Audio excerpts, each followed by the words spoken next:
All right, we're still got a ways to go before we reach. I'm way down there at the end of this block.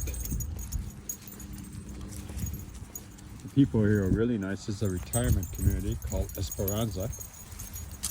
We have our own Olympic-sized swimming pool, a weight room. We have a huge clubhouse for all kinds of activities. We have Christmas parties, Thanksgiving parties, lots of gambling, if you like that kind of stuff. I'm not a gambler, but lots of people do things. We have yoga, Pilates, all kinds of activities. Come on, guys.